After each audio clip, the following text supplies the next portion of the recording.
परमाणु थॉमसन के परमाणु मॉडल में कुछ कमियां थी।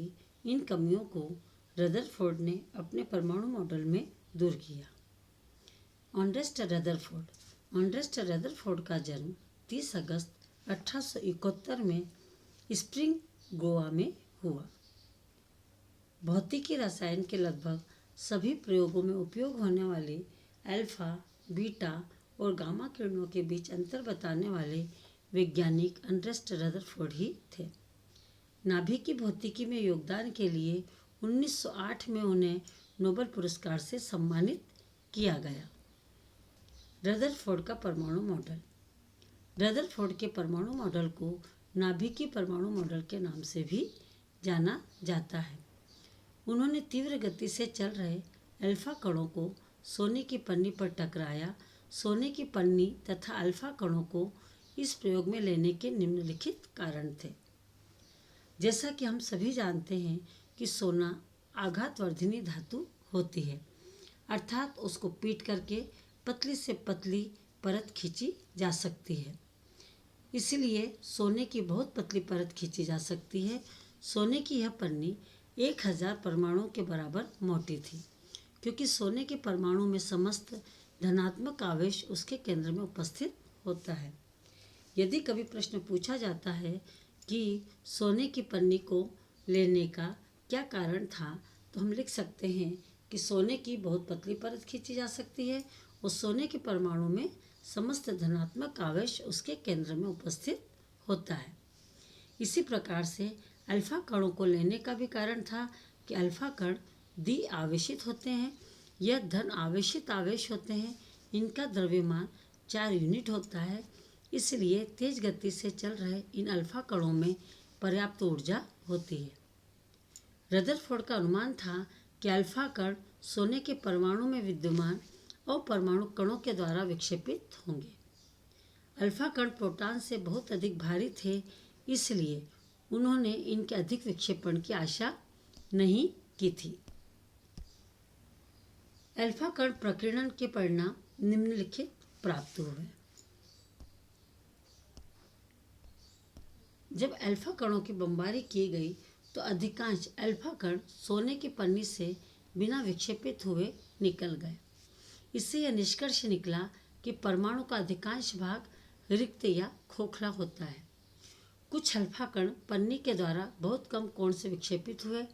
इससे निष्कर्ष निकला कि परमाणु के मध्य धनावेशित भाग बहुत कम पाया जाता है। बहुत ही थोड़े कण यानी 12,000 में से एक वापस उसी पथ से लौट आए।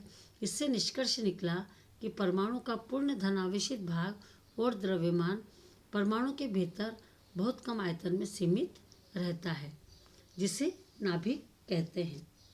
प्राप्त आंकड़ों के आधार पर उन्होंने यह निष्कर्ष निकाला कि नाभिक की त्रिज्या परमाणु की त्रिज्या से 10⁵ गुना छोटी है।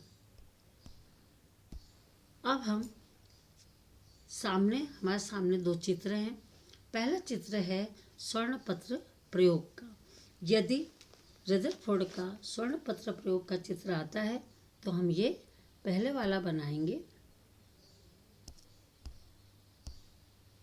इसी प्रकार से यदि अल्फा कण प्रकीर्णन का चित्र आता है तो हम ये दूसरा वाला बनाएंगे। यह अल्फा कण प्रकीर्णन का, अल्फा कण प्रकीर्णन का। इसी प्रकार से ये वाला जो होगा स्वर्णपत्र प्रयोग का।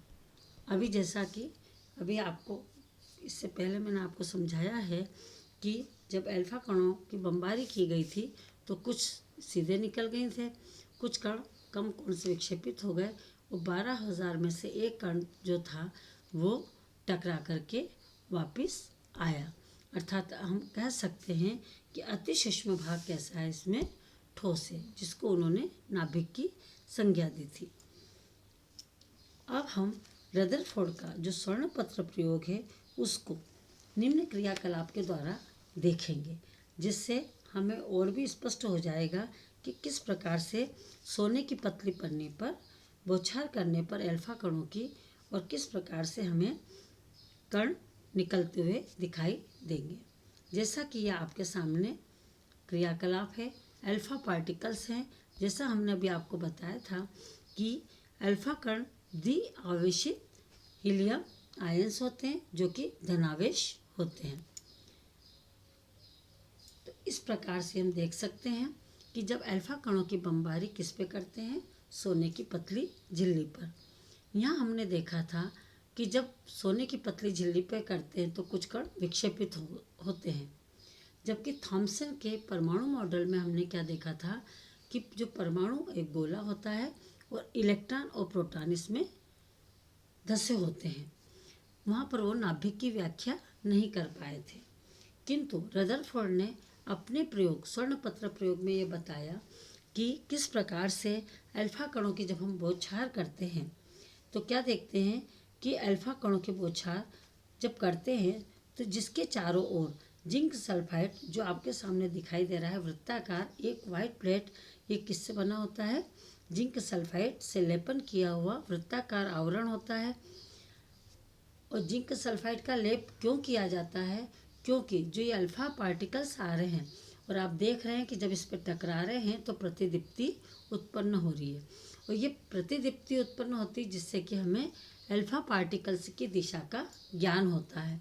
और इस प्रयोग के द्वारा हम ये किरण चित्र को बना सकते हैं। आप देखिए कि कुछ कण सीधे जाकर के आगे जाते जा रहे हैं, मतलब परमाणु का अधिकांश भाग क्या है, खोखला होता है। इसी प्रकार से कुछ कण क्या हो रहे हैं, कुछ कम कोण पर क्या होते हैं, विक्षेपित हो रहे हैं। जैसे कि आपको ये पर्पल लाइन दिखाई दे रही है और या ग्रीन लाइन दिखाई दे रही है। इसी प्रकार से आप देख रहे हो कि जो लाल लाइन आपकी जा रही है ये बहुत कम, मतलब 12,000 में से जो एक कण है वो टकरा करके पुनः वापस आ रहा है। इस प्रकार से हम उनके क्रियाकलाप के द्वारा भी हमने अध्ययन किया। अब जो रदरफोर्ड थे उन्होंने अपने प्रयोग के आधार पर एक नाभिकीय मॉडल प्रस्तुत किया। यदि परीक्षा में आता है कि रदरफोर्ड का परमाणु का नाभिकीय मॉडल क्या है तो हमें ये पॉइंट्स लिखना होंगे। रदरफोर्ड के अनुसार परमाणु का धनावेश व द्रव्यमान एक अति अल्प क्षेत्र में केंद्रित होता है। रदरफोर्ड ने इसे नाभिक कहा, क्योंकि रदरफोर्ड यही जानने के इच्छुक थे कि इलेक्ट्रॉन परमाणु के भीतर कैसे व्यवस्थित हो, और उन्होंने अपने इस प्रयोग में यह निष्कर्ष निकाला कि परमाणु का जो धनावेश है वह द्रव्यमान एक अति अल्प क्षेत्र में केंद्रित होता है, और उसको उन्होंने नाभिक कहा। रदरफोर्ड ने कहा कि नाभिक के चारों ओर इलेक्ट्रॉन वृत्ताकार कक्षाओं में चक्कर लगाते हैं। जिस प्रकार सूर्य के चारों ओर ग्रह चक्कर लगाते हैं, इसी प्रकार नाभिक के चारों ओर इलेक्ट्रॉन घूमते रहते हैं। इसलिए रदरफोर्ड के मॉडल को सौर मंडल मॉडल भी कहते हैं। कभी पूछा जाता है कि सौर मंडल मॉडल रदरफोर्ड का क्या है, तो हम बता सकते हैं कि जिस प्रकार से जब इलेक्ट्रॉन क्या होता है, वृत्ताकार कक्षाओं में चक्कर लगाता है, और सूर्य भी अपने सूर्य के चारों ग्रह चक्कर लगाते हैं, इस कारण से इसे सौरमंडल मॉडल कहते हैं। इलेक्ट्रॉन के चक्कर लगाने से उत्पन्न अपकेंद्री बल इनके और नाभिक के बीच आकर्षण बल को संतुलित करता है, जिसके ये नाभिक में गिरते नहीं हैं। नाभिक का आकार परमाणु की तुलना में काफ़ी कम होता है। नाभिक में कोई इलेक्ट्रॉन नहीं होता है, सदैव वे धन आवेशित होते हैं। नाभिक के प्रत्येक धन आवेश को संतुलित करने के लिए एक इलेक्ट्रॉन होता है। अर्थात अब यहाँ पर हमें क्लियर हुआ कि परमाणु उदासीन किस प्रकार से होता है। अब हम यहाँ भी एक प्रयोग के द्वारा देखेंगे कि जैसे हमारे सामने भी प्रश्न आया था कि जो नाभिक केंद्र में होता है और इलेक्ट्रॉन उसके चारों ओर चक्कर लगाते हैं, तो हमारे दिमाग में एक प्रश्न होता है कि जब इलेक्ट्रॉन नाभिक के चारों ओर चक्कर लगाएंगे तो एक ऐसी स्थिति भी आएगी कि इलेक्ट्रॉन क्या करता है, ऊर्जा का विकिरण करता है, और जब विकिरण करेगा तो एक स्थिति ऐसी आएगी कि विकिरण करते करते उसमें ऊर्जा का क्या हो जाएगी, खत्म हो जाएगी। और आप ये देख रहे हैं कि जैसे ऊर्जा का विकिरण हुआ और ऊर्जा उत्सर्जित होती जा रही है, तो एक स्थिति क्या हो जाएगी कि ऐसे करते हुए नाभिक में वो इलेक्ट्रॉन गिर जाना चाहिए और परमाणु जो होता है नष्ट हो जाना चाहिए। किंतु हम क्या देखते हैं कि ऐसा नहीं होता है, परमाणु नष्ट नहीं होता है। तो ये चीज़ क्या हुए थे कि जो रदरफोर्ड थे वो क्लियर नहीं कर पाए थे। तो इस प्रकार से रदरफोर्ड के परमाणु मॉडल में भी कुछ कमी थी। जैसा कि अभी मैंने प्रयोग के द्वारा आपको बताया है कि परमाणु नष्ट हो जाना चाहिए, किंतु परमाणु नष्ट नहीं होता है। अर्थात हम कह सकते हैं कि रदरफोर्ड के परमाणु मॉडल में परमाणु के स्थिरता व स्थायित्व के संबंध में कोई स्पष्टीकरण नहीं किया गया। सबसे बड़ी कमी यही थी। आगे चल कर के इस कमी को बोर ने अपने परमाणु मॉडल में दूर किया। इसके आगे हम बोर का परमाणु मॉडल का अध्ययन करेंगे, किंतु रदरफोर्ड के परमाणु मॉडल के कुछ अभ्यास प्रश्न हैं।